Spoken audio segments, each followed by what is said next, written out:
lease negotiations in the past, and this brings me to my first point. Use a lawyer. It's crucial that you use a reputable commercial lawyer who's experienced in commercial lease negotiations. Don't just blindly assume that your family lawyer is qualified to handle this. Commercial leases are complex and it's very easy to go wrong.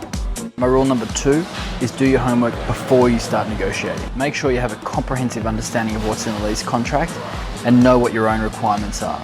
Have a clear idea of how much space you need, and for more information on that I'm going to link a separate video below which will take you through that in detail, and also know how much construction is going to be required to transform the space from a shell into a fully operational F45 franchise.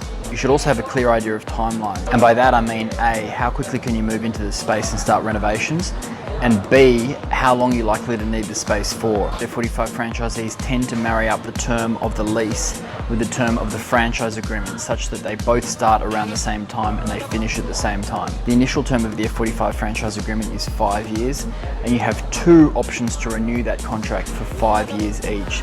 So in lay speak, it's a 5 by 5 by 5 year agreement. So you probably want to negotiate for an initial 5-year lease term, and ideally you want to try and secure an option to renew for at least 5 years after that. Rule number 3 is make sure you have the landlord's permission to run a fitness business from the site, and definitely make sure that any offer you make is subject to council approval to do the same. The last position you want to find yourself in is locked into a long, potentially expensive lease, only to find out later that you can't do what you intended. Rule number 4, understand your costs. Carefully review all of the incidentals that you're being asked to pay for to make sure that the total cost fits your budget. For example, does the landlord require you to pay a rental deposit before you take over the lease?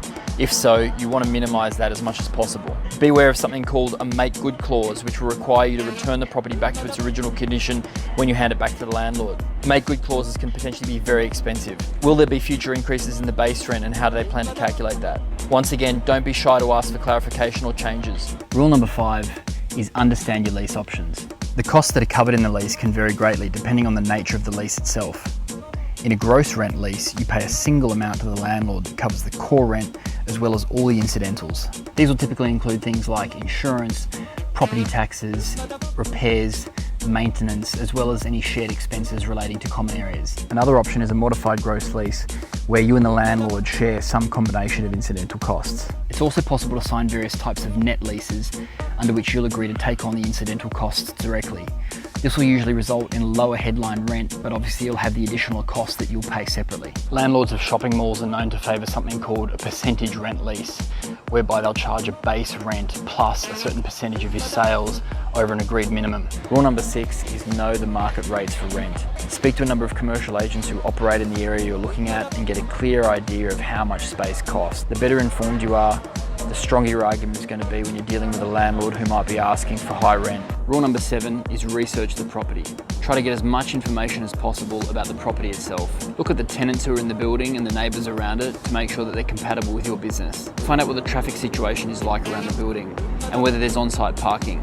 If there is on-site parking, is it allocated or can anybody use it? Talk to other local businesses in the area and find out if there are any issues that might compromise your business. For example, a major construction project nearby might impact your business, and you can potentially use that as a bargaining chip with the landlord to negotiate for better terms. And make sure you ask other agents and the tenants about the landlord's reputation to see if there are any red flags there. For example, you may find other tenants are trying to get out of the building because of issues with the landlord.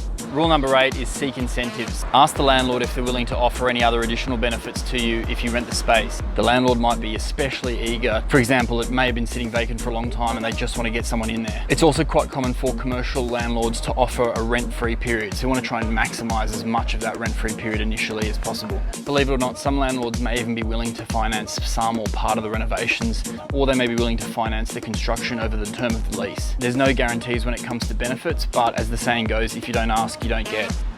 Rule number 9 is review the termination conditions. Make sure you know the circumstances under which either party can terminate the lease. For example, what happens if you miss a rent payment, or if the landlord sells the building? If you were to sell your business, or you just want to expand to a bigger place, will you be able to break the lease early? Most commercial leases will require you to pay out some or all of the remaining rent, but once again, you can negotiate for better terms. You also want to make sure you have an assignment clause in the contract. An assignment provision gives you the ability to transfer the lease to another party without paying a penalty necessarily. And this is useful in the event that you need to vacate the space for whatever reason, whether you choose to close the business or you want to lease another space. Rule number 10 is negotiate to preserve the value of your leasehold improvements. You will definitely be doing some construction works to transform your space into a fully functional F45 studio. Firstly, you want to be sure that your lease and the zoning actually allows you to make those improvements. And secondly, you can push for a clause in the lease that requires the landlord to reimburse you for some or all of the value of the construction if the landlord breaks the lease. Rule number 11 is request a competitor clause. A competitor clause will require the landlord to seek your permission before granting approval for another fitness business to rent a space in the same building.